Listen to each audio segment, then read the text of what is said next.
सिया राम जय जय राम। राम सिया राम जय जय राम। राम सिया राम जय जय राम। हो मंगल भवन अमंगल हारी। द्रबहु सुदशरथ अजर बिहारी। राम सिया राम जय जय राम। राम सिया राम जय जय राम। राम सिया राम जय जय राम। बोल मर्यादा पुरुषोत्तम भगवान राम की जय। सतगुरुदेव महाराज की जय।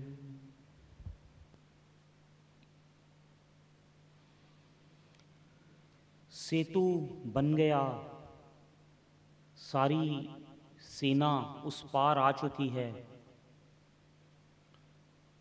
भगवान राम अपने शत्रु को क्षमा करने हेतु फिर एक बार अपने शत्रु को मौका देते हैं कि वो अपनी भूल को सुधार ले। किसी तरह वो दुष्ट पापी रावण मान जाए और ये भयंकर घमासान जो युद्ध आ चुका है वो टल जाए। अंगद जी को दूत बनाकर, शांति दूत बनाकर श्री राम लंका में भेजते हैं। अंगद जी श्री राम के चरणों को अपने हृदय में धार कर प्रणाम करके प्रभु को लंका में जा रहे हैं। राक्षस वानर को लंका में आया देखकर उस पर आक्रमण करते हैं। बहुत से राक्षसों का अंगद जी वध कर देते हैं। बहुत से डरकर भाग जाते हैं और लंकेश को संदेश देते हैं कि इस बार एक और वानर आया है जो लंका में आकर विध्वंस कर रहा है। रावण का पुत्र उससे युद्ध करने के लिए जाता है। अंगद जी उसका भी वध कर देते हैं। क्या ये वही कपि हनुमान है जो पहले आया था? नहीं महाराज, ये कोई और है। अंगद जी रावण की सभा में जाते हैं। सभा के अंदर रावण के सभी मंत्री बैठे हैं और अंगद उसको श्री राम का संदेश देते हैं। हे रावण, हे दुष्ट रावण, तू मान जा। मेरे प्रभु श्री राम के चरणों में आकर अपने अपराध की क्षमा मांग ले और मां सीता को आदर सहित तो पुनः वापिस कर दे। मेरे प्रभु तेरे को क्षमा कर देंगे, अन्यथा मेरे प्रभु के कोप से तू अपने सारे कुल का नाश करवा लेगा। एक बार फिर रावण को शांति संदेश मिलता है, पर जो अभिमान के वश में है वो कहां सुनता है। तू अपना परिचय दे, तू कौन है और किसके बल पर तू मेरी सभा में आकर इतना बढ़ चढ़कर बोल रहा है। तुझमें इतना साहस कहां से आया? क्या तू जानता नहीं तू लंकेश के सम्मुख बैठा है? तू अपने प्राणों की चिंता कर कि तू यहां पर आ गया है और यहां से अब जीवित वापस कैसे जाएगा। अंगद जी कहते हैं, तुम्हारे बल को तो मैंने बहुत सुना है। मैं महाराज बाली का पुत्र अंगद हूं और जिस बल की तू अपने मुंह से बार बार चर्चा कर रहा है, सुना है मेरे पिताजी महाराज तुझको काख में दबाकर 6 महीने तक भूल गए थे। 6 मास बाद उनको याद आया कि कोई रावण नाम का राक्षस उनकी काख में कैद है। क्या तू वही रावण है? अंगद के मुंह से ऐसी बात सुनकर रावण और क्रोधित हो गया। तू ये मत जान लेना कि एक कपी आके लंका को जलाकर चला गया और कहीं तू उसके मद से चिल्ला रहा है। वो भूल लंका वासियों ने की कि हमने उसको जीवित जाने दिया। दूसरी बार हम ये भूल नहीं करेंगे। अच्छा, हनुमान लंका जलाकर चला गया? अरे भगवान का छोटा सा सेवक तेरी लंका को जलाकर चला गया, ये बात तो मुझे अभी मालूम चली। मैं तो जानता था कि तू बड़ा बलशाली है, पर एक भगवान का छोटा सा सेवक तेरे सामने तेरी लंका को जलाकर चला गया और तू अपने बल की डींगे हाँक रहा है। मानो रावण के मनोबल को अंगद ने बहुत बुरी तरह से गिरा दिया हो। रावण अपने गुणगान बखा रहा है कि मैंने 10 शीश का दान देकर इस लंका को पाया है। मैंने कैलाश सहित भगवान शिव को अपनी भुजाओं के बल से उठा लिया है। देवता भी मेरे बल से डरते हैं और मेरी जय जयकार करते हैं, और काल को मैंने अपने पैरों के नीचे जूती समझकर रखा हुआ है। लेकिन अंगद के द्वारा भरी सभा में अपने मंत्रियों के सामने अपने अपमान को सुनकर आज रावण भयभीत हो गया। क्रोध के मारे बोलता है, तेरे पिता से मेरी मित्रता थी, तू उसका पुत्र है, मैं इसलिए तेरी इस बात को सुन रहा हूं। पर धिक्कार है तेरे पुत्र होने पर, जिसने तेरे पिता का वध किया तू उनके साथ जाकर मिल गया। धिक्कार है तुझ पर अंगद श्री राम की महिमा का बखान कर रहा है। बार बार रावण को सचेत कर रहा है कि तू मान जा, प्रभु श्री राम की शरण में चला जा। और फिर जब रावण अभी अपने अभिमान की बात करता है तो अंगद जी बता रहे हैं, तेरी बल को मैं जानता हूं। एक अबला नारी को साधु का भेष बनाकर तू छल द्वारा ले आया, क्या तू वही रावण है? जिस सभा के अंदर रघुकुल शिरोमणि मेरे प्रभु श्री राम ने शिव धनुष को भंग करके मां सीता से विवाह किया था, सुना है उस सभा में तू भी था।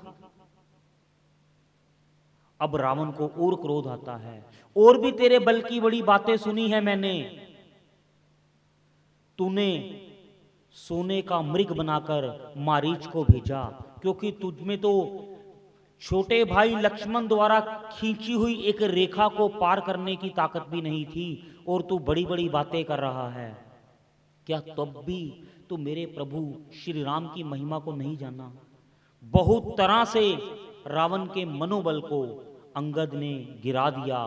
अब रावण क्रोध के मारे हो गया कि पकड़ लो, इस कपी का वध कर दो। तभी अंगद जी भरी सभा में अपने पैर को जोर से धरा पर मारते हैं।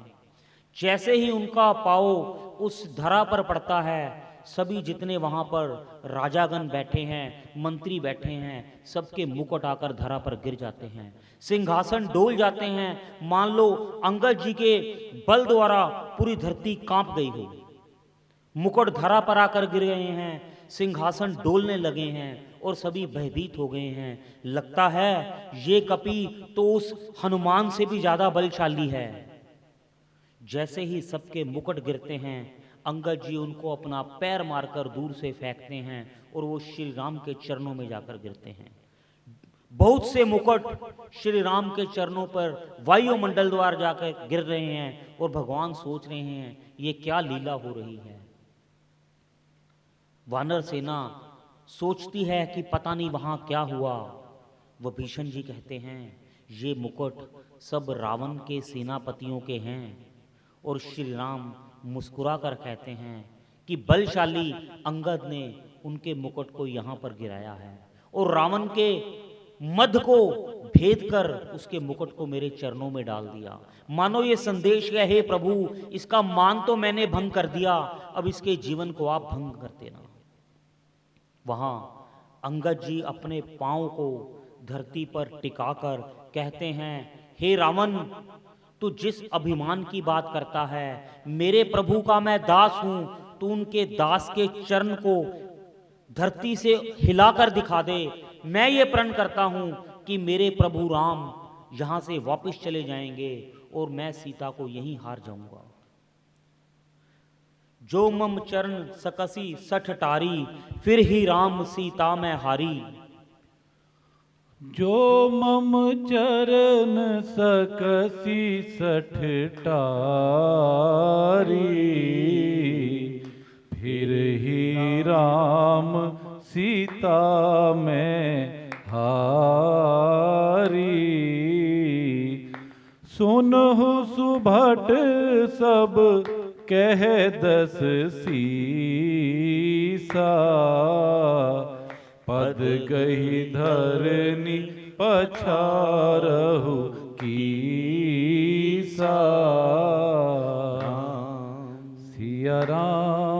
सिया राम जय जय राम। जो मेरे इस चरण को यहाँ से हटा देगा तो मैं अपने प्रभु के बल से कहता हूँ श्री राम यहाँ से वापस लौट जाएंगे, सीता को हार जाएंगे। यह बात सुनते ही रावण एकदम चिल्लाकर बोला कि जाओ अभी इसके चरण को यहाँ से पछाड़ दो। एक एक करके रावण की सभा के बड़े बड़े योद्धा आ रहे हैं, पर आज अंगद के पांव को कोई हिला भी नहीं पा रहा। सब अपना अपना बाहुबल दिखा रहे हैं, लेकिन अंगद का चरण टस का मस नहीं हो रहा। सबको हारता हुआ देखकर, सबको भयभीत देखकर लंकापति रावण खुद उठता है और अंगद के चरण को पकड़ता है। पकड़ने लगता है तभी अंगद जी अपने पांव को पीछे हटा लेते हैं। अरे मूर्ख, तू मेरे चरणों में क्यों पड़ रहा है? अगर चरण ही पकड़ने हैं तो मेरे दयालु भगवान श्री राम के पकड़, वो तेरे को क्षमा कर देंगे। उनकी चरणों की शरण में चला जा, तेरे सब पापों को वो माफ कर देंगे, तेरे जीवन को फिर बख्श देंगे। ऐसा अंगद जी के कहने पर आज रावण बड़ा भयभीत है, बड़ा क्रोधित होता है और मन ही मन सोचता है कि जिसका सेवक इतना बलशाली है वो खुद कितने बलशाली होंगे। कपिबल देख सकल ही ये हारे। हो कपिबल देख सकल ही हारे, उठा आप कपि के परचारे। राम सिया राम जय जय राम। राम सिया राम जय जय राम। हो गहत चरण कह बाली कुमारा, मम पद गहे ना तोर उबारा। राम सिया राम जय जय राम। राम सिया राम जय जय राम। भगवान शिव उमा से कहते हैं, हे उमा, श्री राम प्रभु के बोहों के इशारों से इस सारे विश्व का नाश हो सकता है। वही सारे विश्व की उत्पत्ति का कारण है, वही पालनहारे हैं और वही संहार करने वाले हैं। वो जिसे चाहें एक छोटे से तृण को वज्र समान बना दें और बड़े भारी वज्र को एक छोटे से तृण के समान कर दें। उन भगवान श्री राम का जो सेवक है, उनका जो भक्त है अंगद, उसके चरण को कौन हटा सकता है? उसके प्रण को कौन झूठा कर सकता है? ये सब श्री राम के भक्ति की महिमा का बल है, अंगद के प्रेम का बल है, सत्य का बल है, जिससे आज अंगद जी का चरण धरा से नहीं हटा। अंगद को सहारा है तो केवल अपने प्रभु राम की भक्ति का, श्री राम के ऊपर दृढ़ विश्वास, आज अंगद जी ऐसी प्रतिज्ञा लेते हैं और श्री राम अपने भक्त की प्रतिज्ञा को पूरा करते हैं। अंगद जी वहां से वापिस लौट के आते हैं, श्री राम जी के चरणों में सिर नवा रहे हैं। श्री राम पूछ रहे हैं, अंगद किस प्रकार तुमने रावण के अहंकार को तोड़ा और किस प्रकार जो ये मुकुट, 4 मुकुट मेरे चरणों में आकर गिरे हैं, इसका भेद तो बताओ। हाथ जोड़कर अंगद विनय करके बोले, हे प्रभु, आप मुझे बिना ही बात मान दे रहे हैं। आप जानी जान हैं, सब भेद को जानने वाले हैं और आपके ही प्रताप से मैं वानर ये कौतुक कराया। ये जो मुकुट हैं, हे प्रभु, ये राजा के 4 गुण हैं। हर राजा के अंदर 4 प्रकार के गुण होते हैं, साम, दान, दंड और भेद।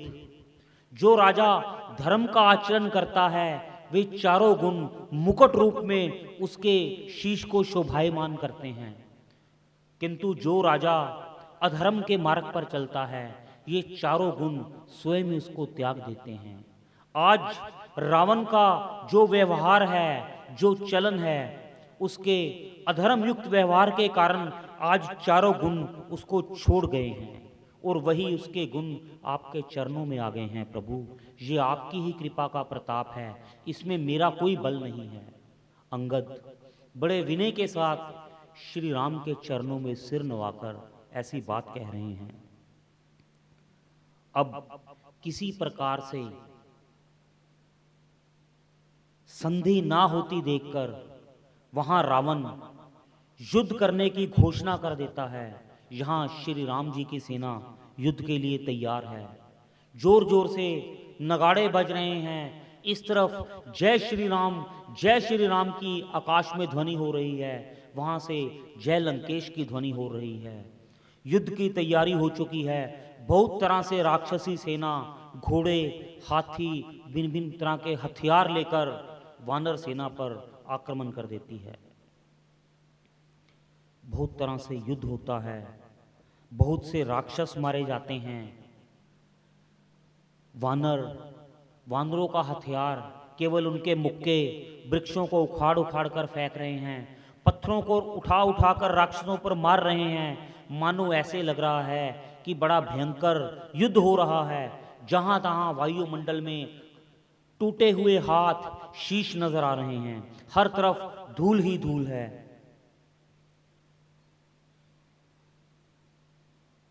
अब मेघनाथ के द्वारा लक्ष्मण जी को वीरघातनी शक्ति लगती है। लक्ष्मण जी जैसे ही वीरघातनी शक्ति का प्रहार अपनी छाती पर लेते हैं, लक्ष्मण जी मूर्छित हो जाते हैं। लक्ष्मण जी की मूर्छित अवस्था में देखकर श्री राम बहुत हृदय से पीड़ित हैं। हे भाई, तू इस प्रकार धरा पर पड़ा है, मैं किस प्रकार अयोध्या वापस जाऊंगा? अरे मैं तुझको अयोध्या से लेकर ही क्यों आया? तूने मेरे लिए अपने घर को छोड़ा, माता को छोड़ा, सुख को छोड़ा। मैं तो अपने पिता के वचनों के लिए आया था, पर तू तो किसी वचनबद्ध नहीं था। और मैं अपनी माता को क्या मुख दिखा के जाऊंगा? उन्होंने तुझे मेरे ही सहारे भेजा है और तेरे बिना मैं वापस अयोध्या में नहीं जाऊंगा। आज श्री राम मनुष्य की तरह अपने भाई के लिए अधीर हो रहे हैं, नेत्रों से अश्रु बह रहे हैं, मुंह से वार्ता नहीं निकल रही। बड़े शोककुल हैं, कुछ भी ऐसा कर दो कि जो मेरे भाई को किसी प्रकार दोबारा ठीक कर दे। धरा पे गिरकर नेत्रों से अश्रु भगवाकर भगवान श्री राम विरह पीड़ा कर रहे हैं। मेरे लखन दुलारे बोल कछु बोल, मेरे लखन दुलारे कछु बोल। मत भैया को रुला रे, बोल कछु बोल। मत भैया को रुला रे, बोल कछु बोल। भैया भैया कह के हो, भैया भैया कह के रस प्राणों में घोल। बोल कछु बोल। मेरे लखन दुलारे, बोल कछु बोल। मत भैया को रुला रे, बोल कछु बोल। इस धरती पे और न होगा मुझ जैसा हतभागा। मेरे रहते बाण शक्ति का तेरे तन में लागा। जा नहीं सकता तोड़ के ऐसे मुझसे नेह का धागा। मैं भी अपने प्राण तजूंगा आज जो तू ना जागा। अखियों के तारे हो, अखियों के तारे लल्ला, अखियां तू खोल। बोल कछु बोल। मेरे लखन दुलारे, बोल कछु बोल। मत भैया को रुला रे, बोल कछु बोल। मेरे लखन दुलारे, बोल कछु बोल। श्री राम लक्ष्मण जी की विरह में साधारण मनुष्य की तरह अपने नेत्र अश्रु बहा रहे हैं। सारी वानर सेना का मनोबल गिरता जा रहा है। सब सोच रहे हैं कि अब क्या होगा, अब क्या होगा, अब क्या होगा। तभी जामवान जी ने लंका से सुषेण वैद्य को बुला भेजा। सुषेण वैद्य वहां पर आते हैं और एक औषधि लेने के लिए हनुमान जी को भेजते हैं। हनुमान जी औषधि लेने के लिए जा रहे हैं। सुबह सूर्य उदय होने से पहले यदि वो औषधि लक्ष्मण जी को मिल जाती है तो प्राण बच जाएंगे। अब हनुमान जी श्री राम के चरणों की हृदय में बसाकर उनसे प्रभु को नमन करते हुए तभी आकाश मार्ग से औषधि लेने के लिए जा रहे हैं। ये समाचार रावण को मिलता है कि हनुमान जी लक्ष्मण जी के लिए औषधि लेने के लिए जा रहे हैं। रावण उसी क्षण कालनेगी राक्षस को भेजता है हनुमान जी का मार्ग रोकने के लिए। कालनेमी साधु का भेष बनाकर मार्ग में राम नाम का कीर्तन करता हुआ हनुमान जी को रोकता है। हनुमान जी मार्ग के अंदर किसी सत्पुरुष के द्वारा श्री राम का कीर्तन सुनते हुए वहां पर रुकते हैं। तब वो मीठे मीठे वचनों द्वारा श्री राम कथा का गुणगान करता है। हे प्रभु, हे महात्मा, आप कौन हैं और इस स्थान पर अकेले जहां पर कोई नहीं है आप क्या कर रहे हैं? और मेरे प्रभु राम को आप कैसे जानते हैं और आप उनकी कथा का गुणगान कर रहे हैं? हे वानर, मैं श्री राम की सभी लीलाओं को जानता हूं। जो मेरे प्रभु राम लीला कर रहे हैं मैं उसको भी जानता हूं, और जो मेरे प्रभु राम लीला अभी करने वाले हैं मैं उसको भी जानता हूं। मैं त्रिकालदर्शी हूं, मेरे पर श्री राम की अटूट कृपा है। तुम जाओ, पहले इस नदिया में स्नान कर लो, मेरे से गुरु दक्षिणा लो, फिर तुम्हें मैं आगे की कथा सुनाऊंगा। नहीं प्रभु, मैं श्री राम कार्य से जा रहा हूं और समय बड़ा कम है। मुझे समय से पहले, सूर्य उदय से पहले औषधि लेकर दोबारा पहुंचना है। भाई लक्ष्मण के प्राण संकट में हैं, मेरे पास रुकने का समय नहीं है। अरे तुम स्नान तो करके आओ, मैं एक क्षण में तुम्हें उस पर्वत पर पहुंचा दूंगा और एक क्षण में तुम्हें दोबारा श्री राम के चरणों की सेवा में भेज दूंगा। जैसे ही हनुमान जी उस नदियां में स्नान करते हैं, मगर हनुमान जी का चरण पकड़ता है, उसके अंदर से एक देवांगनी प्रकट होती है और हनुमान जी को धन्यवाद देती है कि मेरे को श्राप था ऋषि का कि तू इस योनि में चली जा, राम भक्त आएगा और तेरी मुक्ति होगी, पर मैं आपको सावधान करती हूं, जो वहां पर साधु के भेष में बैठा है वो कालनेमी राक्षस है और आपका वध करने के लिए आया है। हनुमान जी कालनेमी का वध करते हैं, वहां से आकर बूटी लेने के लिए जाते हैं। बहुत बड़े पर्वत पे उस बूटी की खोज ना कर पाने पर हनुमान जी पूरे पर्वत को अपने हाथ में धारण करके आकाश मार्ग से वापस जा रहे हैं। अयोध्या के ऊपर से निकलते हैं। भरत जी हनुमान जी को ऊपर देख के सोचते हैं पता नहीं कौन है, उसको बिना फल वाला बाण मारते हैं। हनुमान जी नीचे धरा पर आते हैं। हनुमान जी को देखकर राम राम कहता सुनकर भरत जी को आज बड़ा दुख हो रहा है।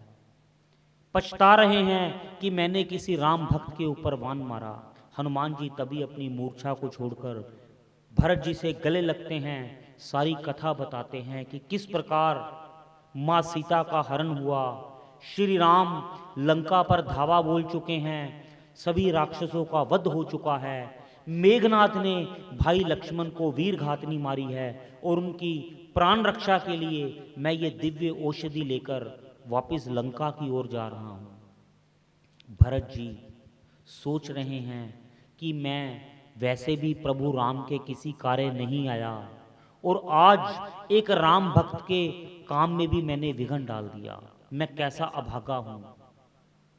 प्रभु क्या सोचेंगे कि मेरा भाई कैसा है, पता नहीं वो मुझे याद करते भी हैं या नहीं करते। हनुमान जी आज भरत जी को कह रहे हैं कि कोई ऐसा समय नहीं है जब श्री राम आपको याद ना करें। राम भक्त के मुख से अपनी बात जानकर भरत जी के हृदय को कुछ धैर्य हुआ। तभी हनुमान जी को कहते हैं अगर आप मेरे वाहन पर बैठ जाएं तो एक ही क्षण में मैं तुम्हें श्री राम के पास भेज देता हूं।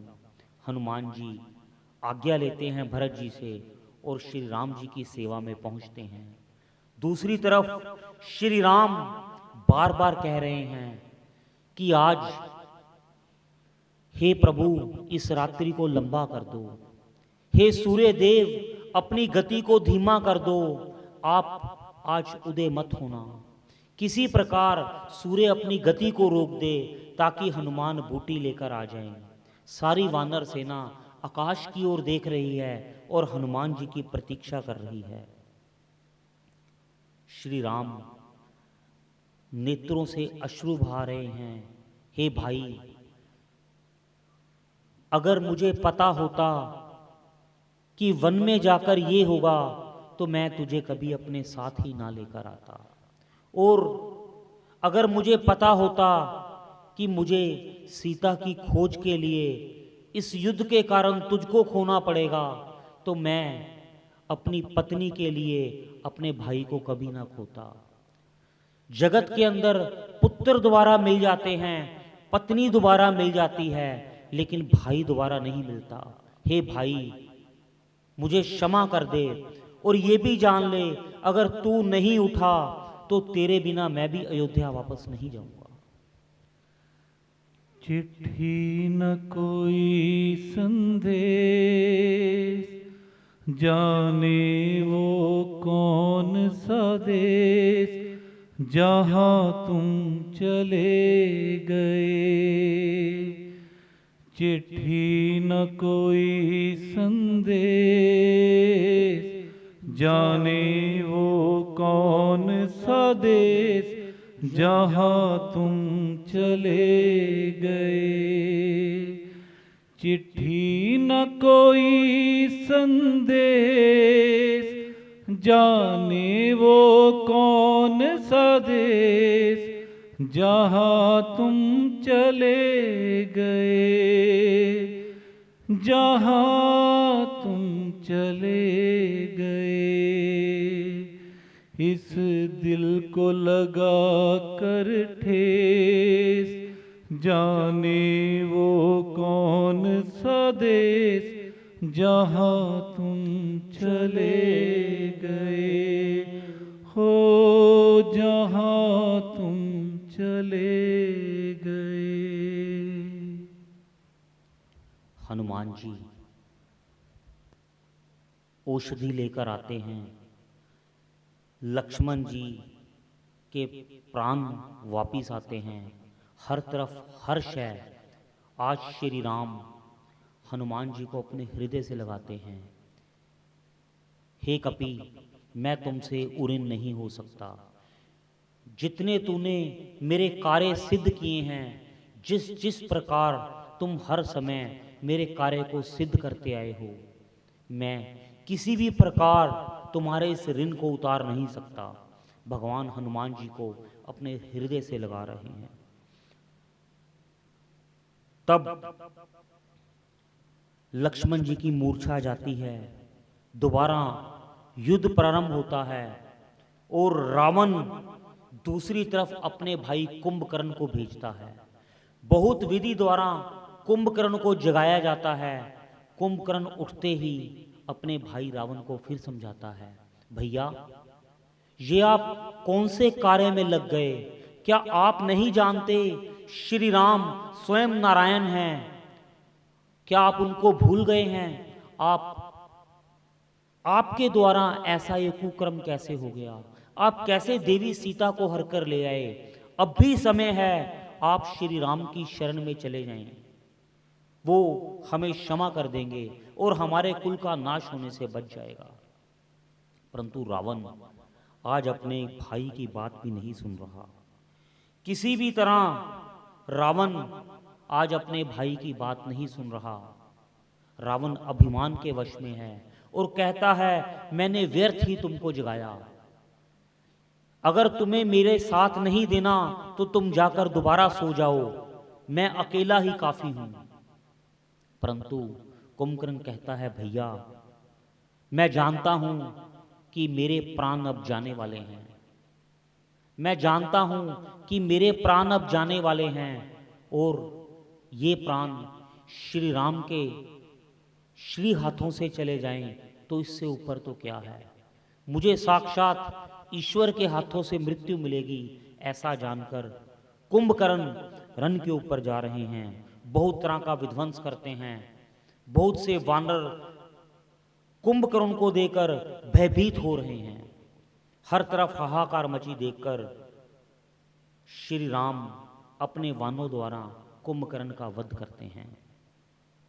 तब मेघनाथ फिर आक्रमण करता है और श्री राम लक्ष्मण को मेघनाथ का वध करने के लिए कहते हैं। अब रावण युद्ध करने के लिए आता है। रावण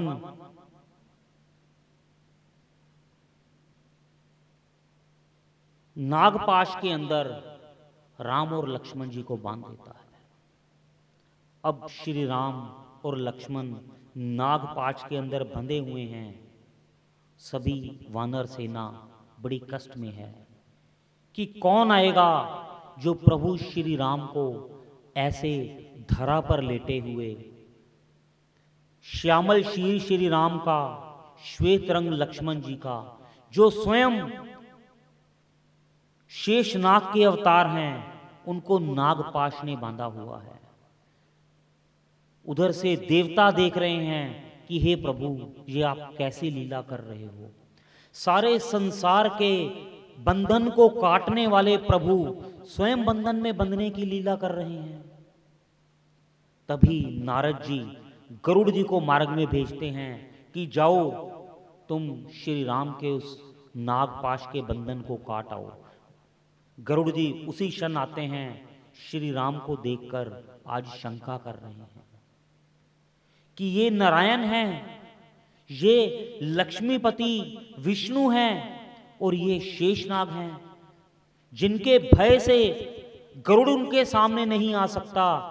आज वो नागों के वश में हुए हैं। पर हरि की लीला को कौन जान सकता है। नारद जी की प्रेरणा से गरुड़ भगवान आज अपने भगवान के नागों को अपने मुंह द्वारा काट रहे हैं और सभी नागों को एक एक करके खोल के श्री राम और लक्ष्मण जी को नागपाश के बंधन से छुड़ाते हैं। श्री राम और लक्ष्मण दोबारा युद्ध के लिए आ रहे हैं। देवता अब ऊपर से कह रहे हैं, प्रभु बहुत लीला कर दी, बहुत दिन हो गए, अब इस लीला को पूरा कीजिए, रावण का वध कीजिए। श्री राम और रावण का युद्ध होता है। श्री राम रावण की नाभि के ऊपर एक वाण मारते हैं, जिससे रावण धरा पर हे राम कहता हुआ अपने प्राणों को त्याग रहा है। आज अंत समय में रावण के मुख से श्री राम श्री लक्ष्मण का स्वर निकलता है। भगवान राम रावण के शीश को धरा पर गिरे हुए देखकर वो भीषण जी को कहते हैं कि जाओ अपने भाई का यथा योग्य अंतिम संस्कार की तैयारी करो। मंदोदरी, रानियां, लंका के और लोग सभी रावण का विधि पूर्वक अंतिम संस्कार करते हैं। आज विभीषण जी के नेत्रों में अश्रु हैं कि बहुत तरह से मैंने अपने भाई को ज्ञान दिया, पर अभिमान के वश में होकर रावण ने किसी की नहीं सुनी और अंत आज रावण को रोने के लिए लंका में कोई नहीं बचा। इतने पुत्र रावण के, इतना बड़ा कुल, इतना बड़ा परिवार, और रोने के लिए कोई भी नहीं है। आज रहा ना कोई रोवन हारा। विभीषण जी सोच रहे हैं, मन में बड़े दुखी हैं कि ये भी श्री राम की शरण में आ जाता तो मेरे प्रभु राम इसे क्षमा कर देते। तभी लंका पर विजय का नाद बज रहा है। श्री राम लक्ष्मण जी को आज्ञा दे रहे हैं कि तुम नगर में जाओ और विभीषण जी का राज्य तिलक कर दो, उनको राज्य संभाल दो। मैं प्रतिज्ञाबद्ध हूं, मैं राज्य के अंदर नहीं जा सकता। हर तरफ श्री राम जी की विजय की जय जयकार हो रही है। देवी सीता को भी पता चलता है कि मेरे प्रभु राम ने रावण का सभी राक्षसों सहित वध कर दिया है, लंका पर विजय पा ली है और विभीषण जी को राजा बना दिया है। विभीषण जी सभी अच्छी शुद्ध बुद्धि वाली सुंदर वस्त्र देकर, बहुत तरह से सजाकर, एक पालकी बनाकर सीता जी के स्वागत के लिए भेजते हैं, ताकि स्वागत सहित आदर सहित देवी सीता को श्री राम को वापस लौटा दिया जाए। सीता जी पालकी में बैठकर आज श्री राम जी के पास आ रही हैं। तभी सभी वानर सेना, रीछ, भालू मां सीता के दर्शनों के लिए आतुर हैं। मां सीता आज पालकी से उतरकर पैदल ही आ रही हैं। मानो कि मेरे दर्शनों का लाभ सभी वानर सेना, सभी जो मेरे श्री राम के सहायक हैं, मेरे दर्शनों का लाभ पा सकें। आज मां सीता बड़ी प्रसन्नता द्वारा श्री राम के पास आ रही हैं। हर तरफ हर्ष, नगाड़े, ध्वनि, सुगंध वायु चल रही है और हर तरफ आनंद ही आनंद है। हर तरफ जय श्री राम की ध्वनि चल रही है। तभी राम एक लीला करते हैं और लक्ष्मण से कहते हैं, लक्ष्मण कि जाओ, पहले मैं देवी सीता की अग्नि परीक्षा लेना चाहता हूं। जैसे ही ये बात आती है, एक सुंदर खुशनुमा माहौल के अंदर दोबारा भय के बादल छा जाते हैं। सभी वानर आज भगवान श्री राम के मुख की ओर देख रहे हैं। प्रभु, ये आप कैसी बात कर रहे हो?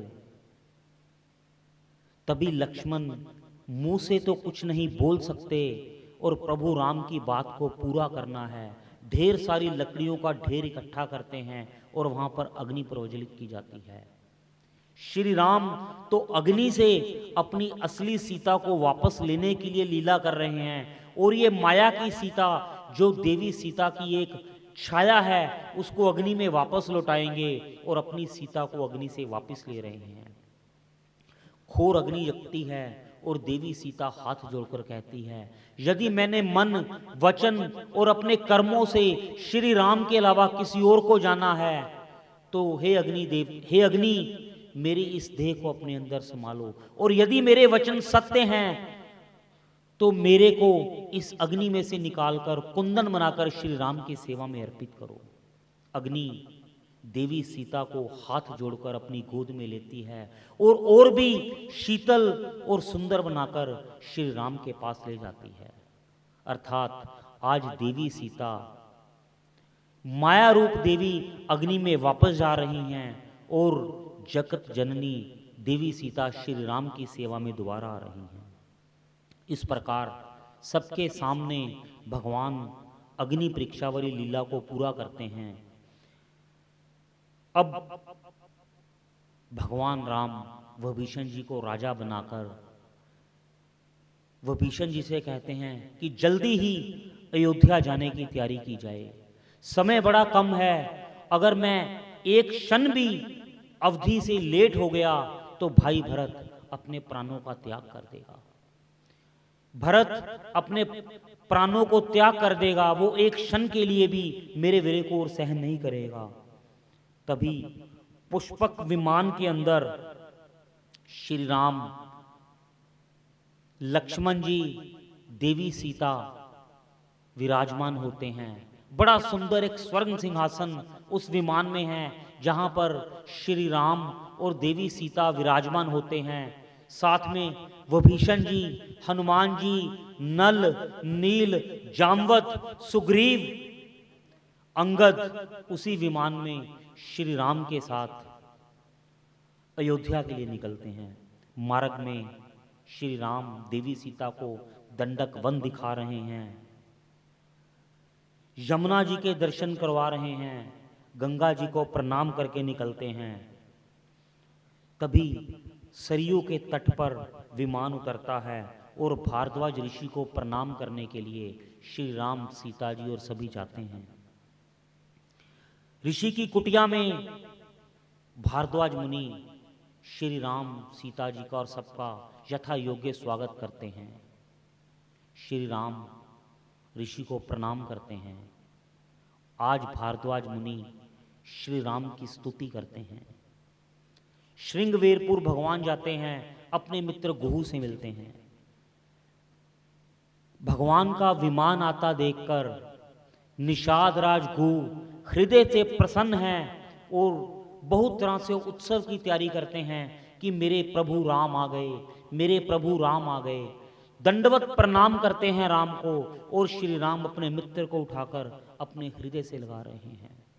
आज श्री राम अपने उस हर भक्त को अपने दर्शनों का लाभ दे रहे हैं जहां जो जो श्री राम के कार्य में सिद्ध हुआ, जिस जिसने सच्चे हृदय से श्री राम की सेवा की, सच्चे मन से श्री राम के कार्य में सहायक हुआ, जो कई जन्मों से श्री राम की भक्ति करता है, वो वानर का कोई जानवर है, कोई जल का जानवर है, कोई पशु है, कोई पक्षी है, कोई ऋषि रूप में है, कोई भिक्षुक के रूप में है, किसी भी रूप में है, भगवान सब पर अपनी कृपा बरसा रहे हैं। आज श्री राम लंका के ऊपर विजय पाकर, अधर्म का नाश करके, धर्म के ऊपर धर्म की विजय दिखाकर अपनी पूरी अयोध्यापुरी में वापस आ रहे हैं। यहां श्री राम हमें क्या संदेश दे रहे हैं? इस सारी कथा में भगवान राम हम जैसे जीवों के लिए एक बहुत ही सुंदर संदेश दे रहे हैं, कर्म का। जो संदेश दूसरे अध्याय में श्री कृष्ण ने हमें दिया कर्म योग का, वही संदेश श्री राम हमें इस मानस द्वारा दे रहे हैं। जब लंका पर चढ़ाई करने से पहले भगवान श्री राम श्री रामेश्वर जी की स्थापना करते हैं, एक शिवलिंग बनाते हैं और भगवान शिव की आराधना करते हैं। हे प्रभु, मैं इस सागर को पार करके उस पार रावण के ऊपर चढ़ाई करूंगा और इस समुद्र के अंदर बहुत तरह से विषैले विष से भरे हुए जीव हैं, जिससे मेरी सेना इस विष से बचकर, आप विष को धारण करने वाले हैं, आप हम पर कृपा करें और मेरे सारे वानर उस विष से बचकर उस पार चले जाएं। भगवान राम ने ये दर्शाया है कि भगवान की पूजा करनी है लेकिन कर्म को नहीं त्यागना। अपने आराध्य से भगवान ने बल लिया लेकिन कर्म का त्याग नहीं किया। सभी वानरों ने कर्म किया अपने भगवान का नाम लेकर। जो आज के समय में लोग कहते हैं कि भगवान की भक्ति कर दो, कर्म को त्याग कर, ये संभव नहीं है। भगवान की भक्ति करने से कर्म करने का बल बढ़ता है, फल की इच्छा को त्याग कर कर्म करने का बल बढ़ता है। आज वानर सेना अपने कर्म को ना त्याग कर इतना भारी कर्म करती है कि 100 योजन के समुद्र के ऊपर सेतु बांध रही है। अर्थात ईश्वर का नाम हमें बल देता है, कर्म करने की प्रेरणा देता है। यहीं पर हनुमान जी जब बूटी लेने के लिए दोबारा सागर पार करके लक्ष्मण जी को मूर्छा हुई, औषधि लेने के लिए गए। हनुमान चालीसा में कहते हैं कि हनुमान जी सारे कार्य को सिद्ध करते हैं, हनुमान जी सबके कार्य को सिद्ध करते हैं। जीव कोई भी कार्य करता है हनुमान चालीसा का पाठ करता है। हनुमान चालीसा का पाठ करने का अर्थ है कि हे प्रभु, आप हमें बल दीजिए। जिस प्रकार आप श्री राम के कार्य को पूरा करने के लिए इतने बड़े कर्म को एक ही रात्रि के अंदर पूरा करते हैं, हमें भी उस प्रकार बल दीजिए। यहां भी हमें संदेश देता है कि कर्म का त्याग नहीं करना। श्री राम चाहते तो अपने कल्पना, अपने संकल्प द्वारा ही लक्ष्मण जी को जिवा सकते थे, और लक्ष्मण जी कहीं शक्ति लगने से मूर्छित हो सकते हैं, जो स्वयं शेषनाग का अवतार हैं। भगवान ने कोई भी नर लीला की और साथ में हम जीवों को एक ज्ञान दिया कि हमें अपने कर्म का त्याग नहीं करना। श्री राम ने हनुमान जी को बूटी लाने के लिए भेजा और हनुमान जी ने घोर मेहनत की, पूरी रात्रि यात्रा की, भगवान के कार्य को सिद्ध किया और लक्ष्मण जी ने दोबारा अपने जीवन को पाया। नागपाच के अंदर भगवान बंधे, तब भी कर्म का ज्ञान है कि भगवान ने गरुड़ जी के द्वारा कर्म करवाया और अपने बंधन को काटा। कहीं भी श्री राम ने ऐसा नहीं हमें दृश्य दिया कि बिना कर्म के ही सब कुछ हो जाए। हर चीज भगवान ने 14 वर्ष वन में काटे, स्वयं अपने हाथों द्वारा अपनी कुटिया को बनाया, स्वयं अपने भोजन की व्यवस्था की, किसी से मांगकर नहीं खाया, स्वयं अपने बाहुबल द्वारा उस धर्म युद्ध को जीता और आज अयोध्या में आए हैं हमें कर्म का ज्ञान देते हुए। अब भरत जी प्रतीक्षा में हैं और श्री राम हनुमान जी को भेजते हैं कि जाओ भरत को जाकर संदेशा दे आओ कि राम नगर के पास हैं और जल्द ही अयोध्या पहुंचने वाले हैं।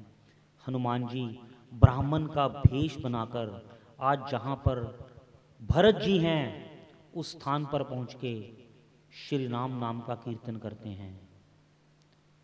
राम राम सिया राम सिया राम सिया राम, राम सिया राम सिया राम सिया राम, राम सिया राम सिया राम सिया राम, राम सिया राम सिया राम सिया राम, राम सिया राम सिया राम सिया राम। बोलो राम सिया राम सिया राम सिया राम, राम सिया राम सिया राम सिया राम। बोलो राम सिया राम सिया राम सिया राम। राम सिया राम सिया राम सिया राम बोलो राम सिया राम सिया राम सिया राम राम सिया राम सिया राम सिया राम बोलो राम सिया राम सिया राम सिया राम राम सिया राम बोलो राम सिया राम राम सिया राम बोलो राम सिया राम राम सिया राम बोलो राम सिया राम राम सिया राम बोलो राम सिया राम राम सिया राम सिया राम सिया राम राम सिया राम सिया राम सिया राम राम सिया राम सिया राम सिया राम बोलो राम सिया राम सिया राम सिया राम राम सिया राम सिया राम सिया राम राम सिया राम सिया राम सिया राम। हनुमान जी भरत जी से मिलते हैं। हनुमान जी भरत जी से क्या वार्ता करते हैं, किस प्रकार श्री राम के अयोध्या आने का संदेश उनको सुनाते हैं। अयोध्या में उनके प्राण वापिस आ गए। नगरवासी किस प्रकार अपने प्राण प्रिय का स्वागत करते हैं। श्री राम राजा बनेंगे, उस दिव्य झांकी का अनुभव हम कल करेंगे। भज श्री राम भज श्री राम श्री राम जय राम जय जय राम श्री राम जय राम जय जय राम श्री राम जय राम जय जय राम राम सिया राम सिया राम सिया राम राम सिया राम सिया राम सिया राम राम सिया राम सिया राम सिया राम बोलो राम सिया राम सिया राम सिया राम राम सिया राम बोलो राम सिया राम राम सिया राम बोलो राम सिया राम राम सिया राम बोलो राम सिया राम राम सिया राम बोलो राम सिया राम राम सिया राम सिया राम सिया राम बोलो राम सिया राम सिया राम सिया राम राम सिया राम सिया राम सिया राम बोलो राम सिया राम सिया राम सिया राम। जय सिया राम। बोल मर्यादा पुरुषोत्तम भगवान राम की जय। हर हर महादेव।